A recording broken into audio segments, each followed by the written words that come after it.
आप सभी को प्रभु यीशु मसीह के मधुर नाम में मेरा प्रेज़ द लॉर्ड। और आज फिर मैं एक बार आपके सामने हाजिर हुई हूँ। आज सोमवार का दिन है और हर सोमवार को मैं रात को 8 बजे आगरा मसीह मंडली पेज पर आकर आपके साथ सुसमाचार बांटती हूँ। तो आप सबका बहुत बहुत धन्यवाद। और सबसे ज़्यादा धन्यवाद मैं प्रभु यीशु मसीह का करती हूँ, जिसने कि मुझे ये सुंदर मौका दिया है। और हम अपने भाई अनुपम और शबनम जी का धन्यवाद करते हैं, क्योंकि उन्होंने अपने इस पेज पे आमंत्रित करके मुझे एक बहुत बड़ा गौरव दिया है, बहुत बड़ा अवसर दिया है कि मैं हर सोमवार को यहाँ पर आके सुसमाचार प्रचार कर सकती हूँ। उनको प्रभु बहुत सारी आशीषें दे। और आइए अब हम छोटी सी दुआ मांगते हैं। हे प्यारे पिता परमेश्वर, हम आपके पास आते हैं। हम आपका इस सुंदर शाम के लिए धन्यवाद करते हैं प्रभु जी, कि आपने हमें इस दुनिया में जीवित रखा और हमें अच्छी तंदुरुस्ती दी, हमारी सारी आवश्यकताओं को पूरी किया। और फादर, हम आपसे प्रार्थना करते हैं कि आप इस समय हम सब के साथ होइए और हम सब की अगुवाई करिए। और ख़ास तौर से जब आपका वचन तेरे सामने प्रस्तुत करने हम जाते हैं, तो अपनी पवित्र आत्मा से हमें भरपूर करिए। और जो भी आप मुझसे बुलवाना चाहते हैं वही बुलवाएं, जो कि सबके लिए, हम सब के लिए बहुत बड़ा फल लाए। और प्रभु जी हमें आपकी आशीषों से भरपूर करे। प्रभु जी, हम विनती करते हैं अपने सारे भाई बहनों के लिए जो इस समय हमारे साथ जुड़े हैं और जो आगे भी जुड़ने वाले हैं। प्रभु, आप सबके मनों को, सबके दिलों को खोल दीजिए प्यारे प्रभु जी, और उनकी आत्माओं से बातें कीजिए। और जो समाचार, जो सुसमाचार आप उनको सुनाना चाहते हैं, वो उनको अपने दिल से, अपनी आत्मा से ग्रहण करने दीजिए प्रभु जी। और प्रभु जी, हम प्रार्थना करते हैं अपने भाई अनुपम के लिए और अपनी बहन शबनम के लिए, जो कि इतने इतने ज़ोर शोर से आपका प्रचार करते हैं और कहीं भी, किसी भी वक्त और किसी भी जगह पे आपका प्रचार करने के लिए वो तैयार रहते हैं प्रभु जी। उनको दुनिया का डर नहीं है, उनको लोगों से कोई शर्म नहीं है, उनको लोगों की कोई परवाह नहीं है। उनका ध्यान सिर्फ आप पर फोकस रहता है प्रभु जी, कि आपका सुसमाचार हर जगह हो। और प्रभु, हम उनकी सुरक्षा के लिए और उनके विश्वास के लिए और उनके वचन पे मन लगाने के लिए और बढ़ोतरी के लिए प्रार्थना करते हैं। और प्रभु जी उन्हें बहुत आशीष दे, और इस पेज की उन्नति के लिए भी हम प्रार्थना करते हैं प्रभु जी। और अब इस छोटी सी विनती को अपने प्यारे प्रभु यीशु मसीह के नाम से मांग लेते हैं। आमीन। सुनना कबूल कर। आमीन। तो आज माफ़ी चाहती हूँ कि थोड़ी सी देर हो गई, क्योंकि मुझे नोटिफिकेशन नहीं मिल रहा था। फेसबुक में कुछ प्रॉब्लम हो गई थी, और मुझे इस बात के लिए क्षमा करें। और मैं जल्दी से जल्दी इस टाइम को कवर अप करने की कोशिश करूँगी। और आज का जो वचन है उसमें जाने से पहले बस एक गीत हम गाएंगे, क्योंकि वक्त बहुत कम है। और वो गीत इस तरह से है। सारी सृष्टि के मालिक तुम ही हो, सारी सृष्टि के रक्षक तुम ही हो, सारी सृष्टि के मालिक तुम ही हो, सारी सृष्टि के रक्षक तुम ही हो।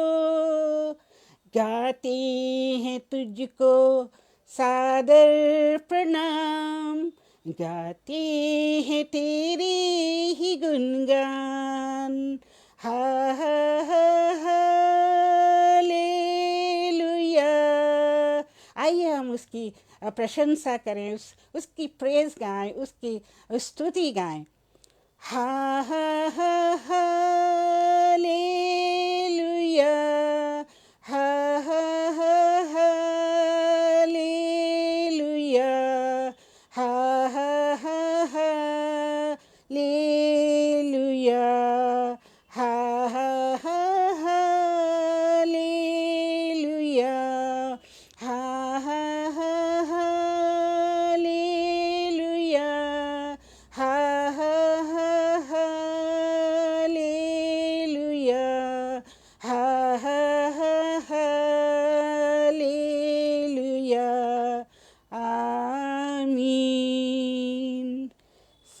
सृष्टि को तेरा सहारा, सारे संकट से हमको बचाना, तेरे ही हाथों में जीवन है, अपनी राहों पर हमको चलाना। हा हा हा हालेलुया, हा हा हा हालेलुया, हा हा हा हालेलुया,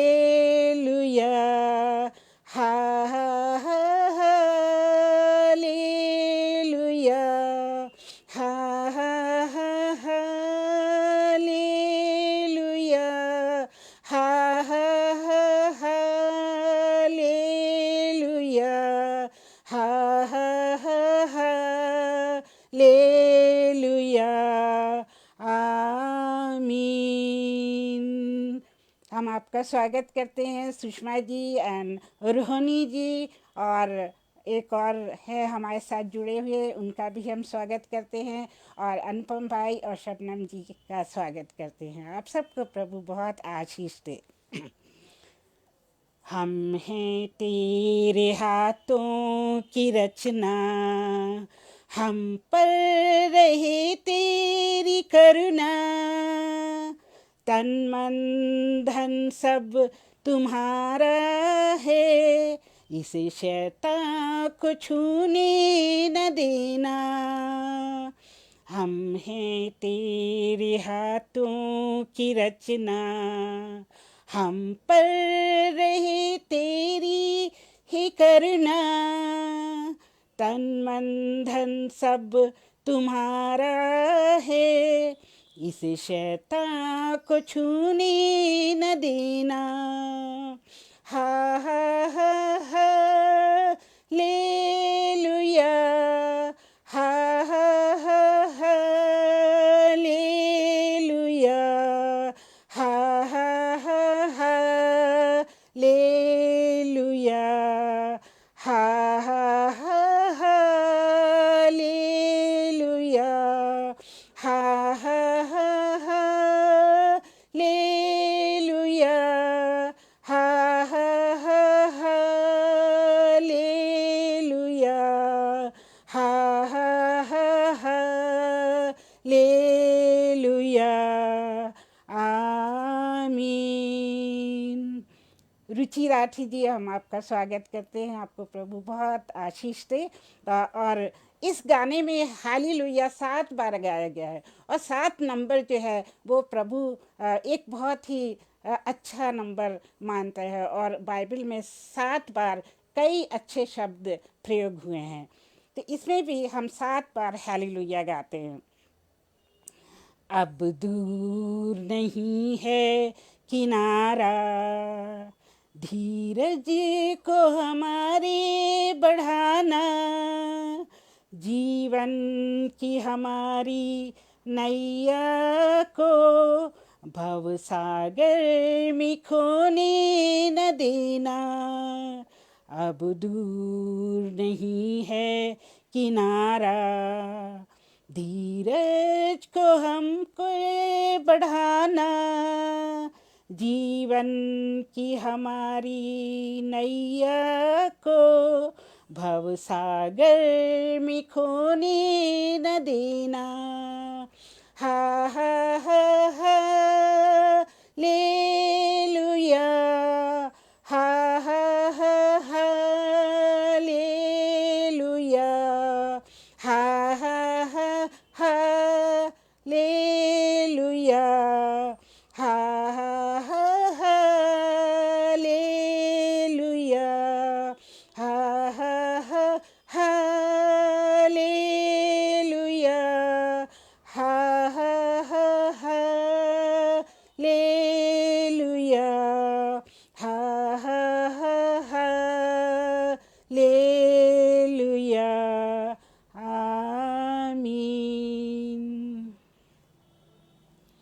तो आज प्रभु ने जो पैसेज मुझे दिया है आप सबके लिए बांटने के लिए, वो है मेरी के बारे में, मरियम के बारे में, जिसने यीशु मसीह की मौत से पहले अपना बहुमूल्य इत्र उनके पैरों पर और उनके बालों पर लगाया था। और कहीं कहीं तो ऐसा लिखा हुआ है कि उसने, मेरी ने, मरियम ने उनको सिर से पांव तक उस इत्र को लगाकर उसके पाँव को अपने बालों से पोंछा था।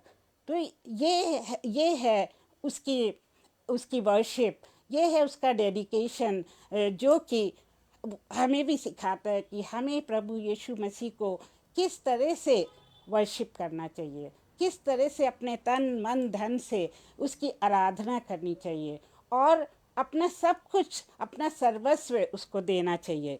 तो इसमें ये बड़ा अच्छा एग्जाम्पल है मरियम का, जो हमको धर्मशास्त्र में मरकुस की इंजील और उसके 14वें अध्याय और उसकी 3 आयत से लेकर 9 आयत तक मिलता है।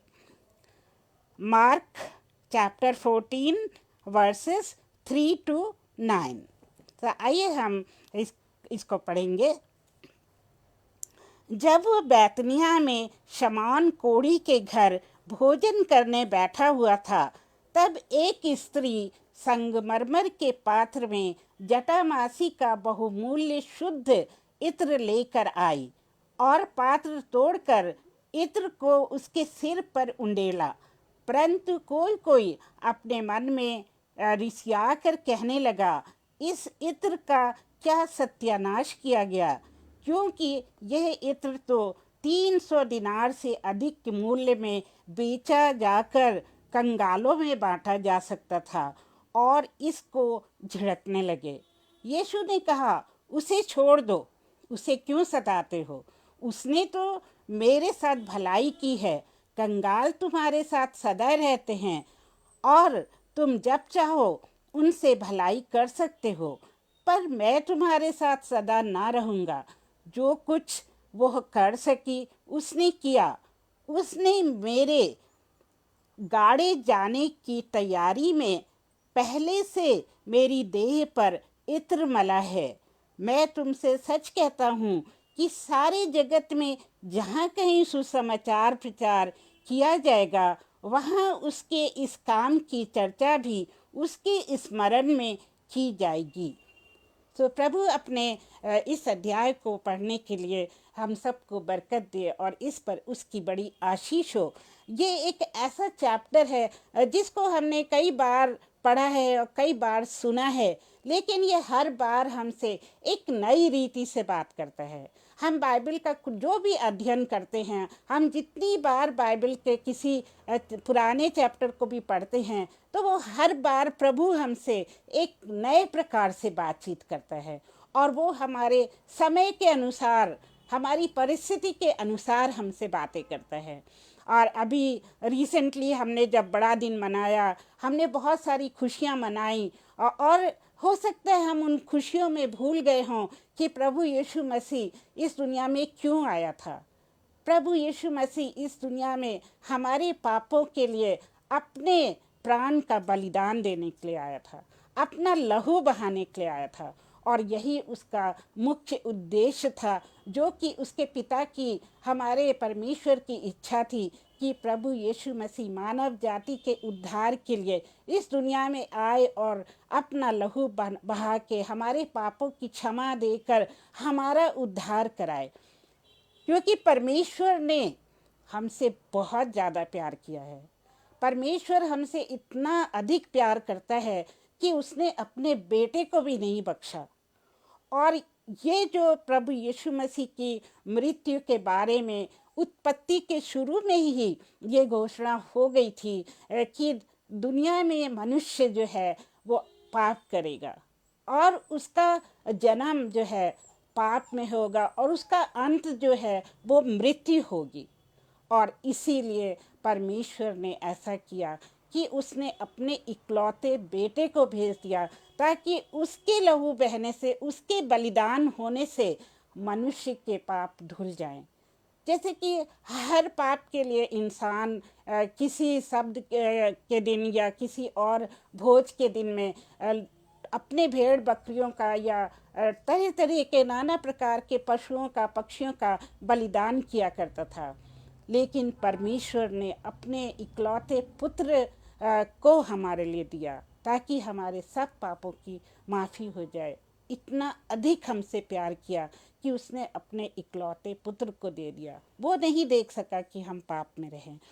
तो यहाँ पर एक ऐसी स्त्री का वर्णन है जिसका नाम है मरियम। और वो मरियम वही मरियम है जो कि लाजर और मार्था की बहन है। और ये जो परिवार था, ये परिवार बहुत ही प्रिय था प्रभु यीशु मसीह को।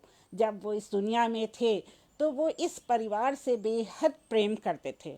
और ये परिवार बैथनी में रहा करता था। बैथनी एक ऐसी जगह है जो यरूशलेम से पहले है, और एक ये छोटा गांव है जहाँ पर मरियम, मार्था और लाजरस रहा करते थे। और प्रभु यीशु मसीह की भेंट इनसे कब हुई, ये थोड़ा सा ऐतिहासिक वर्णन करना मैं इसलिए ज़रूरी समझती हूँ कि हमें पता चले कि मेरी जिसने प्रभु यीशु मसीह पर इत्र चढ़ाया था वो कहाँ की थी, कौन थी। तो सबसे पहले यीशु मसीह का आगमन बैथनी में जब हुआ, जब ये तीनों ही वहाँ घर पर थे बैथनी में। और उस समय मार्था ने क्या किया, मार्था जो है यीशु मसीह के लिए भोजन तैयार करने के लिए जो है जुट जाती है। और उसको पता होता है कि यीशु मसीह एक जो है वो बहुत महान शख्सियत है, और वो दुनिया में जो है बहुत बड़े बड़े जो है काम करता है और बहुत बड़े बड़े मिरेकल्स करता है। और वो उसकी सेवा में जुट गई और उसने अच्छे अच्छे भोजन तैयार करने की जो है कोशिश करी। और वो इतना थक गई कि वो आती है यीशु मसीह के पास और देखती है कि मरियम वहाँ पे बैठी हुई है, और उसकी छोटी बहन मरियम वहाँ से ज़रा सा भी हिल नहीं रही है। वो बस यीशु मसीह की बातों को सुन रही है, और लाजरस और वहाँ के जो लोग हैं वो यीशु मसीह की बातों को ही सुन रहे हैं। मार्था को थोड़ा सा गुस्सा आता है, और उसको वो बहुत झुंझला जाती है कि मैं तो इतनी बिज़ी हूँ और ये मरियम देखो आराम से बैठकर यीशु मसीह से बातें कर रही है, यीशु मसीह की बातें सुन रही है। हमें भी ऐसे होता है जब हमारे यहाँ मेहमान आ जाते हैं और कोई भी काम करने के लिए राज़ी नहीं होता और हम अकेले किचन में लगे रहते हैं, तो क्या होता है, हमें भी गुस्सा आता है कि दूसरे हमारी क्यों मदद नहीं कर रहे हैं। और उस थकान के कारण, उस झुंझलाहट के कारण हम जो है गुस्सा करने लगते हैं। तो ये स्वाभाविक था कि मार्था को भी गुस्सा आया, लेकिन मरियम ने अपना स्थान, जो सर्वोत्तम स्थान था, वो चुन लिया था। और वो प्रभु यीशु मसीह के चरणों में बैठ गई थी कि वो जितना ज़्यादा वक्त यीशु मसीह के साथ बिता सके उतना ही अच्छा है। क्योंकि सांसारिक वस्तुएं तो, खाना पीना तो हमेशा लगा रहता है, लेकिन प्रभु यीशु मसीह का साक्षात साथ जो है वो शायद ही किसी को मिला होगा उस उन दिनों में भी। तो मरियम को यीशु मसीह की वैल्यू पता थी और वो उनके चरणों में बैठी रही, और उसने कुछ किसी बात का ध्यान नहीं दिया। वो सिर्फ और सिर्फ यीशु मसीह के पास बैठना चाहती थी। मेरे प्रियो, आज हमारी क्या प्राथमिकता है। इस नए साल में मैं ये क्वेश्चन अपने आप से भी पूछना चाहती हूँ कि मेरी क्या प्रायोरिटी है। क्या मैं दुनिया के कामों में लगी रहना चाहती हूँ? क्या मैं अपनी ड्यूटी में ही बिज़ी रहना चाहती हूँ? क्या मैं अपने परिवार में ही बिज़ी रहना चाहती हूँ, या दुनिया के नाना प्रकार की चीज़ों की प्राप्ति के लिए ही मैं कोशिश करती रहती हूँ? नहीं मेरे प्रियो, हमें मरियम के जैसे होना है। हमें यीशु मसीह को अपना अपना सब कुछ बनाना है। इस नए साल में हमको ये दृढ़ संकल्प करना है कि हम प्रभु यीशु मसीह के चरणों में ही अपनी ज़िंदगी बिताएंगे, उसके वचन में बिताएंगे, उसके वचन का प्रचार करने में बिताएंगे, और हम सिर्फ और सिर्फ प्रभु यीशु मसीह को प्यार करेंगे।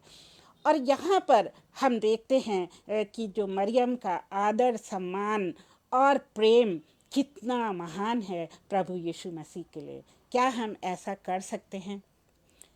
और फिर हम दूसरी कहानी में पढ़ते हैं जो अभी अभी हमने सुनी। उसमें क्या लिखा है कि शमौन नाम का एक लेपर था, शमौन नाम का एक कोढ़ी था, जिसके घर में पास ओवर का जो है भोजन तैयार किया गया था, और वहाँ पर यीशु मसीह आमंत्रित किए गए थे। और वो शमौन के घर आते हैं, वहीं पर उनके चेले भी होते हैं, और वो सब भोज के लिए तैयार थे। और उसी समय मरियम वहाँ पे उस कमरे में प्रवेश करती है। ये मरियम और मार्था का घर नहीं है, बल्कि किसका घर है? ये शमौन का घर है। और मरियम वहाँ पर एक परफ्यूम लेकर आती है, और वो परफ्यूम जो है वो बहुत ही कीमती है। और जब इसकी स्टडी करी मैंने तो देखा कि ये परफ्यूम जो है ये एक बहुत ही महंगे रेयर प्लांट से बना होता है, और वो प्लांट जो है हर जगह नहीं पाया जाता है। बहुत ही कम देशों में वो पौधा पाया जाता है, और उसको कुछ मस्क प्लांट कहते हैं, मस्क। और नाड, इंग्लिश में इसको नाड कहते हैं, और नाड का दूसरा नाम है मस्क। सो ये मस्क से बहुत ही खुशबूदार परफ्यूम बनता है, और वो एक तेल के रूप में होता है, और वो एम्बर कलर का होता है, मीन्स हल्का पीले रंग का होता है। और इस परफ्यूम को कि क्या करते हैं, एक संगमरमर की बोतल में रखते हैं। और संगमरमर जो है वो, जो मरियम लेकर आई थी जो बोतल, वो बहुत ही महंगा संगमरमर था। और इस परफ्यूम का वर्णन बाइबल में केवल इन तीनों या इन चारों गॉस्पल्स में हुआ है, या फिर वो सोलोमन के सॉन्ग में हुआ है। जो सुलेमान के जो गाने हैं उनमें इसका वर्णन किया गया है। और सुलेमान के समय में जो मंदिरों की सजावट होती थी वो इस तरह के संगमरमर से हुआ करती थी, क्योंकि ये बहुत ही कॉस्टली संगमरमर था, और ये बहुत ही कॉस्टली परफ्यूम था। और यही जो है मरियम जो है अपने प्रभु यीशु मसीह के लिए लेकर आती है। मरियम के दिल में यीशु मसीह के लिए अथाह प्रेम था। और जब हम किसी से बहुत ज़्यादा प्रेम करते हैं तो हम उसको अपने जीवन से भी कीमती चीज़ उपहार में देना चाहते हैं। कई बार हम सोचते हैं कि हम अपनी बेस्ट फ्रेंड को, या अपने बेस्ट फ्रेंड को, या अपने हस्बैंड या अपनी वाइफ को ये उपहार दें, लेकिन वो भी हमें कम लगता है। हम सोचते हैं हम तो उसको इतना अधिक प्यार करते हैं, तो ये वाला उपहार शायद उसके लिए छोटा होगा। कभी कभी हस्बैंड सोचते हैं कि मैं क्यों ना एक हीरे की अंगूठी, एक डायमंड रिंग अपनी वाइफ को दे दूं। और इस डायमंड रिंग से मुझे अपने पास्टर की याद आ गई। दिल्ली बाइबल फेलोशिप की मैं सदस्य हूँ दिल्ली में, और यहाँ पर हमारे एक बहुत पुराने पास्टर थे, पास्टर रीड, जो कि 30 साल पहले जब हम चर्च जाते थे तब वो वहाँ पे हुआ करते थे, और अब वो और उनकी वाइफ यूएसए में हैं। तो ये पास्टर रीड ने एक बार अपनी ओन कहानी सुनाई। उन्होंने कहा कि मैं अपनी वाइफ को एक डायमंड रिंग देना चाहता था।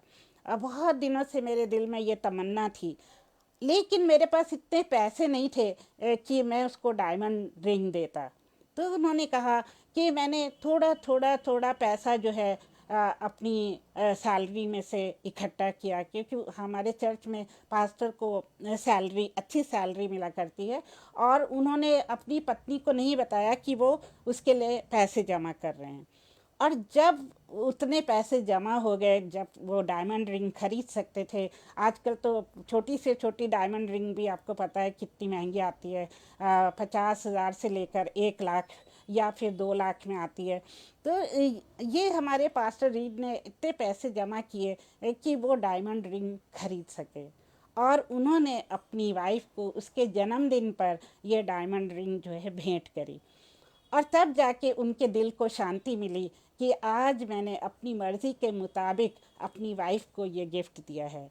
और वो आज भी इस स्टोरी को ज़रूर रिपीट करते होंगे यूएसए में भी, क्योंकि वो बार बार इस बात को बताते थे और कहते थे क्या हम इतना प्यार अपने प्रभु यीशु मसीह से भी करते हैं कि अपने जीवन भर की पूंजी हम उसको दे सकते हैं। तो यहाँ पर ये ऐसा ही उदाहरण है मैरी या मरियम का, कि उसने एक ऐसा गिफ्ट प्रभु यीशु मसीह को दिया जो कि 300 दिनार राय का था। 300 दिनार राय बहुत बड़ा अमाउंट होता है, जो कि एक मजदूर की एक साल की तनख्वाह हुआ करती है। और उसने इतना महंगा, इतना कॉस्टली परफ्यूम जीसस के लिए दिया। और ये परफ्यूम जो है प्रेमी और प्रेमिका या हस्बैंड एंड वाइफ एक दूसरे को दिया करते थे। तो जब ये परफ्यूम वो लेके जाती है तो चेले जो हैं, कुछ जैसे जूडास कैरियट है और दूसरे लोग बड़बड़ाने लगते हैं, कहते हैं इतना कॉस्टली परफ्यूम इसने जीसस के लिए क्यों खराब किया। इससे तो हम इसे बेच कर क्या करते कि बहुत सारा पैसा मिलता, उससे हम गरीबों की मदद कर सकते थे। लेकिन जीसस को इस बात का पता चल गया और उसने कहा कि जो भी इसने काम किया है, मेरी ने काम किया है, ये बहुत ही सुंदर काम किया है, क्योंकि जो गरीब हैं वो तो तुम्हारे पास हमेशा रहेंगे, लेकिन मैं तुम्हारे साथ हमेशा नहीं रहूँगा। और इसका इसका क्या इनाम होगा, मरियम का क्या इनाम होगा, है कि इसका वर्णन तब होगा जब भी गॉस्पेल सुनाया जाएगा। और ये बात बिल्कुल सच है कि आज भी जब हम ये 4 गॉस्पेल पढ़ते हैं तो इस मरियम का जिक्र ज़रूर आता है कि उसने जीसस का कैसे जो है अनॉइंट, जीसस को कैसे अनॉइंट किया था। और ये मरियम कितनी धन्य है कि उसने अपना सर्वस्व दे दिया परमेश्वर प्रभु यीशु मसीह को। और प्रभु यीशु मसीह ने जो है उसको इतना बड़ा वरदान दिया कि वो दुनिया के अंत तक, अनंत काल तक उसका नाम लिया जाएगा। तो क्या हम अपनी ऐसी कोई चीज़ प्रभु यीशु मसीह को दे सकते हैं कि प्रभु यीशु मसीह हमेशा हमेशा के लिए याद रखे। हो सकता है हमारे पास इतना महंगा परफ्यूम ना हो, हमारे पास इतनी महंगी डायमंड रिंग ना हो, जो कि हम परमेश्वर को साक्षात रूप में ही दे सकते हैं। लेकिन आज हम अपने जीवन से प्रभु को क्या दे सकते हैं? सो हमारे प्रभु को हम अपने को समर्पित कर सकते हैं, अपने जीवन को उसको दे सकते हैं और जीवन भर जो है उसके नाम कर सकते हैं कि हम प्रभु यीशु मसीह की ही सेवा करेंगे। ये होगा हमारा जो है सबसे बड़ा भेंट अपने प्रभु के लिए। और मरियम के इस गिफ्ट को देने से क्या प्रदर्शित होता है? वो ये प्रदर्शित होता है कि मरियम जो ये अलैबास्टर जार में जो परफ्यूम लेकर आई थी, नार्ड का परफ्यूम लेकर आई थी, उससे ये प्रदर्शित होता है कि उसके मन में बहुत ही ज़्यादा भक्ति थी यीशु मसीह के लिए। वो यीशु मसीह की बहुत बड़ी भक्त थी। वो यीशु मसीह की प्रेजेंस से दूर नहीं होना चाहती थी और उसका प्यार जो है यीशु मसीह के लिए अथाह प्यार था, एक अथाह सागर के जैसे उसका प्यार था। वो प्रभु यीशु को बहुत ही अधिक प्यार करती थी। और दूसरी बात ये प्रदर्शित होती है कि वो अब बलिदान करने के लिए तैयार थी। उसने इतना महंगा परफ्यूम जो कि शायद उसके जीवन भर की कमाई होगी, वो उसने यीशु मसीह को दे दिया। और उस बॉटल के नेक को तोड़ के, उस बॉटल की सील को तोड़ के उसने ये परवाह नहीं करी कि मैं इसमें से अपने लिए कुछ बचा लूँ। उसने क्या किया, वो सारे बॉटल का परफ्यूम जीसस के फीट पर उंडेल दिया। और इससे ये भी प्रतीत होता है कि उसने, मरियम ने अपने जीवन का सब कुछ प्रभु यीशु मसीह को दे दिया और उसने अपने हृदय में कुछ भी नहीं रखा जो उसके अंदर था। और इससे ये भी प्रदर्शित होता है कि अब तक मरियम ने बहुत सी बातें अपने दिल में छुपा रखी थी, बहुत से दुख अपने मन में छुपा रखे थे। मरियम का दिल दुखी था, मरियम का दिल जो है वो टूटा हुआ था और इस टूटेपन को उसने अपने हृदय की बोतल में छुपा रखा था। लेकिन यीशु मसीह के सामने उसका बांध टूट गया। उसने उसके बॉटल की नेक को तोड़ दिया और सारे परफ्यूम को उलट दिया। उसने अपने जीवन के सारे दुखों को, सारी तकलीफ़ों को यीशु मसीह के चरणों में उलट दिया और वो फिर फ्री हो गई, उसको मुक्ति मिल गई, उसको अपने सारे पापों से, अपने सारे जो दुखों से मुक्ति मिल गई, और वो प्रभु यीशु मसीह के सामने एक मुक्त महिला के सामने हो गई, समान हो गई, और उसका मन जो है, उसका हृदय शांति से भर गया। और इस कहानी से हमको तीसरी बात ये पता लगती है कि मरियम जो थी वो बहुत ही सेवा करने वाली नारी थी। उसके मन में सेवा भाव था, क्योंकि उसने अपने जीवन भर की कमाई जो थी वो प्रभु यीशु मसीह के चरणों में अर्पित कर दी, और उसने अपने बालों से प्रभु यीशु मसीह के चरणों को क्या किया, पोंछा। अगर उसके मन में जरा भी घमंड होता और वो अपने इतने सुंदर, इतने लंबे बालों को यीशु मसीह के चरणों पर नहीं बिछाती, लेकिन उसके मन में इतना ज़्यादा आदर, सत्कार और प्रेम था प्रभु यीशु मसीह के लिए कि उसने वो इत्र को उसके पाँव पे उंडेल कर अपने बालों से उसको पोंछा। उसने परवाह नहीं करी कि दुनिया क्या कहेगी, ये सारे जो चेले क्या कहेंगे, ये सारे लोग जो शमौन के घर में हैं वो लोग क्या कहेंगे। उसने कोई परवाह नहीं करी, उसने सिर्फ और सिर्फ प्रभु यीशु मसीह की ओर देखा। उसका फोकस केवल यीशु मसीह था और कोई नहीं। और उसने अपने दिल की सारी भड़ास निकाल ली, उसने अपने दिल में जो अरमान थे वो निकाल लिए, और उसने उस इत्र को, उस बहुत बहुमूल्य इत्र को उसके पाँव पे डालकर, अपने बालों से उसके चरणों को पोंछकर अपना सारा प्यार और अपनी सारी जो है उसके लिए उपासना और अपना जो भी बलिदान है उसने प्रदर्शित कर दिया। सो मरियम की इस स्टोरी से आज हम अपने आप से पूछें, क्या हमने कभी यीशु मसीह के लिए ऐसा किया है? क्या हमने उसको अपना कीमती वक्त, या क्या हमने उसको अपना कीमती धन या अपना कोई कीमती वस्तु उसके लिए दी है? क्या हमने किसी गरीब की मदद करी है जो कि हमारे पास आया और जो बीमार है, जो दुखी है और जिसको नीड है, और हमने उसकी मदद नहीं करी? क्योंकि यीशु मसीह कहता है, अगर तुमने इन छोटे लोगों में से किसी की मदद करी तो वो समझो तुमने मेरे लिए किया है। सो प्रभु यीशु मसीह ने आज भी हमारे लिए रास्ता खोल के रखा हुआ है।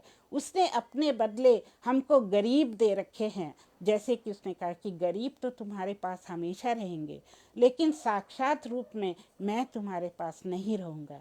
और उसने साथ में ये भी कहा कि जो कुछ तुम इस गरीब के लिए करोगे वो समझो तुमने मेरे लिए किया है। ऐसा मत्ती के 30 अध्याय में लिखा हुआ है।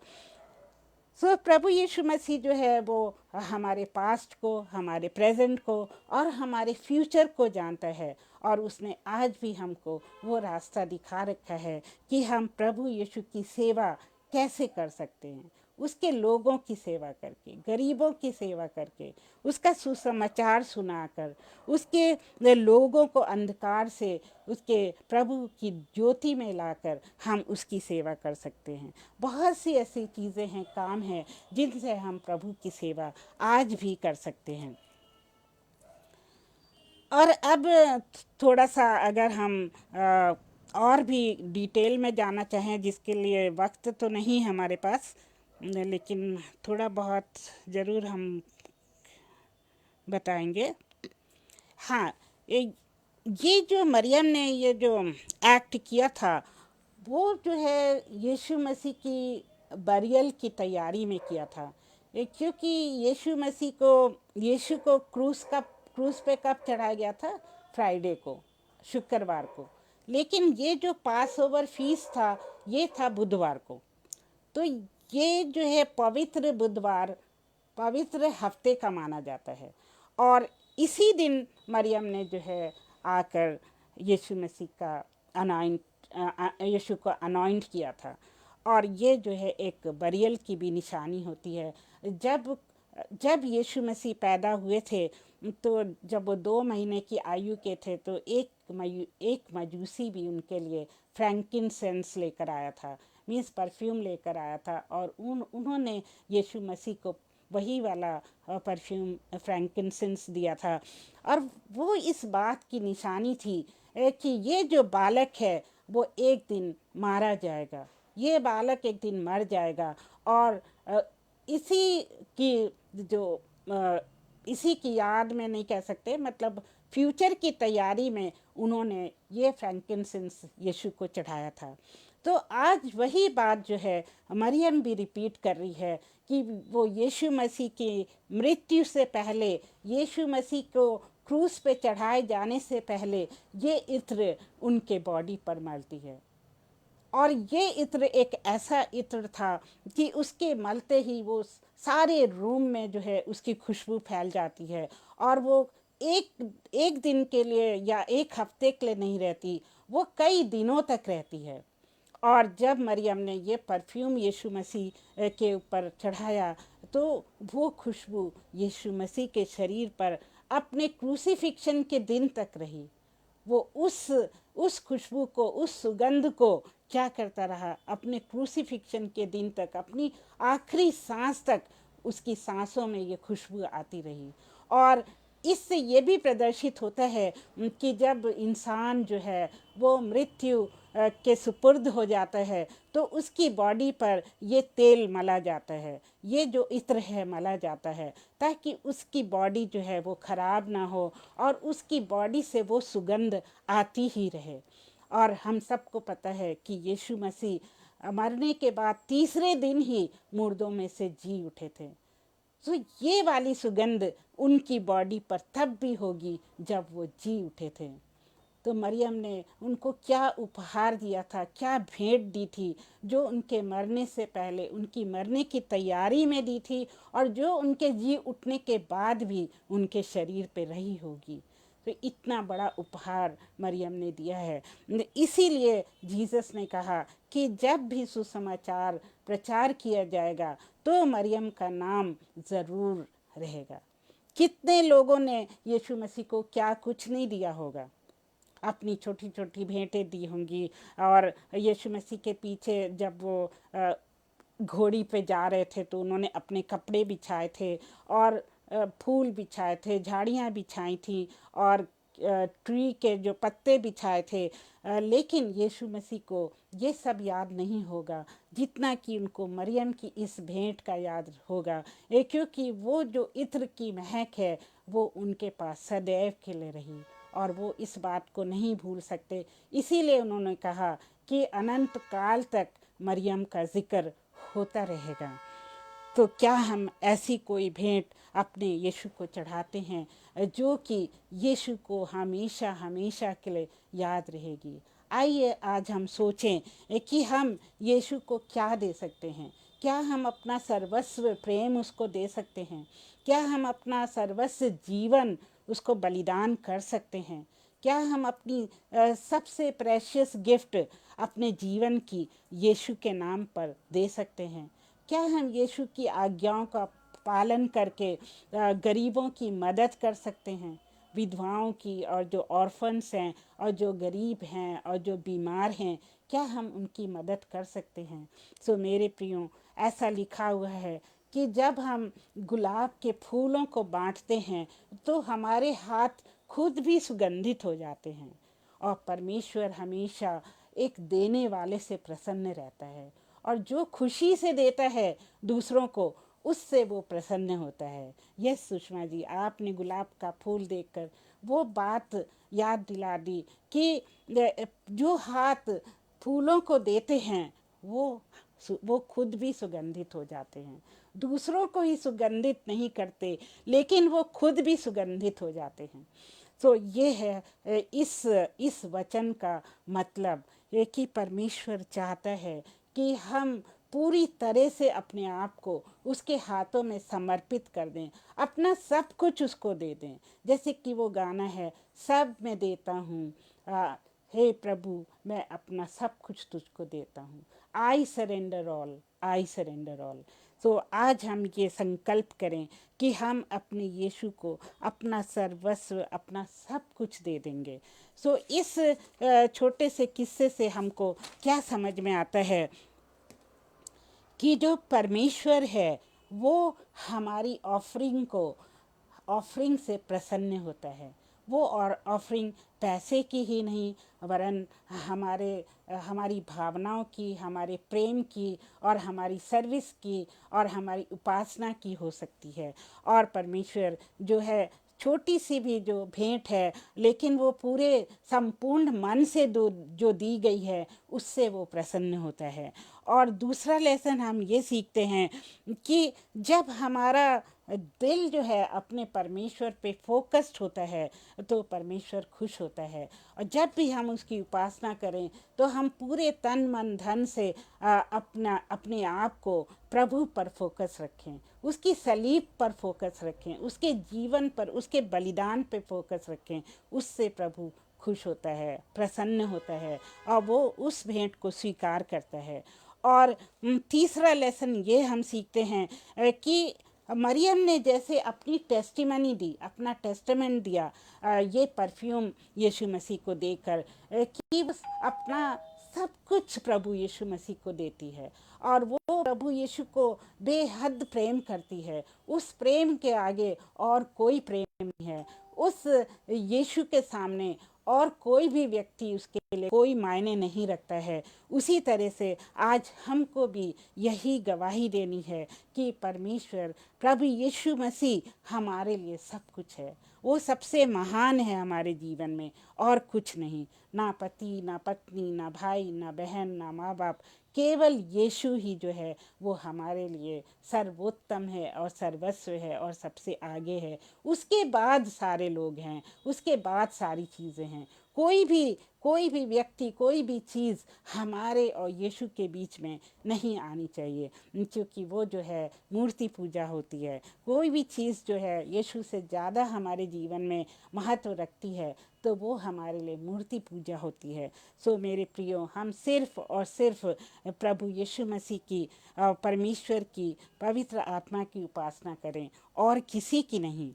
और अपना पूरा हार्ट जो है, अपना पूरा हृदय हम उसको समर्पित कर दें। प्रभु यीशु मसीह को सब कुछ समर्पित करने का ये मतलब नहीं है कि हम अपने घरों में खूब लाइट सजाएं और किसी भी पर्व पर हम बहुत रोशनियां करें और तारा लटकाएं और जो है क्रिसमस ट्री सजाएं। जैसे कि अभी हाल ही में हमारे बाइबल टीचर ने हमें सिखाया, इसका ये मतलब नहीं है कि हम डिस्को डांस करें और खूब लाउड म्यूज़िक लगाएं और हल्ला गुल्ला करें और जो है शराब पिएं और खाएं पिएं, दावतें दें। ये भेंट प्रभु यीशु मसीह को नहीं भाती है। उसको भाती है तो सिर्फ यही भेंट कि हमारा सर्वस्व वो चाहता है। उसने अपना सब कुछ हमें दिया है और वो हमारा सब कुछ चाहता है, और वही सबसे बड़ी भेंट हमारी प्रभु यीशु मसीह के लिए होगी। सो आइए आज हम ये संकल्प करें कि हम अपना सब कुछ प्रभु को देते हैं। मैं सब कुछ प्रभु को देता हूँ, मैं सब कुछ अपना प्रभु को देती हूँ। आइए हम प्रार्थना करें। हे प्यारे पिता परमेश्वर, हम आपके पास आते हैं, हम आपका धन्यवाद करते हैं प्रभु यीशु मसीह की आपने अपनी आत्मा देकर हमसे बातचीत करी और हमें बहुत ही अच्छा शिक्षा प्रदान किया और हमको ये सिखाया कि हमको दुनिया की सारी बातों को छोड़कर आपके ऊपर ही अपना मन लगाना है, अपना सर्वस्व आपको देना है, अपने सारे तन मन और धन से आपको प्रेम करना है, अपने सारी वस्तुओं से आपको प्रेम करना है प्रभु जी, क्योंकि दुनिया में हमारा कुछ नहीं है और हम सिर्फ आपके हैं और हम सिर्फ आपके साथ ही अपना अनंत जीवन बिताएंगे। प्रभु जी, आज हमें ये रियलाइज़ होने दे, हमारी आँखों को खुलने दे प्रभु जी, हमारी आत्मा को ये ज्ञात होने दे कि प्रभु यीशु मसीह ही हमारे लिए सब कुछ है। और प्रभु, जितने भी लोग हमारे साथ जुड़े हैं और जितने लोग इस वचन को बाद में सुनेंगे, प्रभु उन सब को अपना ज्ञान दे और उन सब के मनों में ये डाल कि वो अपना सर्वोत्तम स्थान जो है वो प्रभु को ही दें। और प्रभु, हम सब के लिए आशीष चाहते हैं। जितने भी लोग यहाँ पर हैं सब पर आपकी बड़ी आशीष हो, और जो बाद में सुनते हैं उन पर आपकी आशीष हो। और प्रभु जी, हम अपने ब्रदर अनुपम और शबनम जी और उनके परिवार के लिए आशीष चाहते हैं। उनको अच्छा स्वास्थ्य और उनकी हर ज़रूरत को पूरी कर प्यारे प्रभु जी। उनको अपनी आशीषों से माला माल कर। और हम सब अब इस विनती को अपने प्यारे प्रभु यीशु मसीह के नाम में मांगते हैं। सुन और कबूल कर। आमीन। आप सबको बहुत बहुत धन्यवाद इस वचन को सुनने के लिए। और मैं आशा करती हूँ कि ये वचन आपके जीवन में बहुत बहुत फल लाएगा। और एक बार फिर से जय मसीह की, और गॉड ब्लेस यू। और एक बार फिर से अगले सोमवार को हम आपके सामने आएंगे।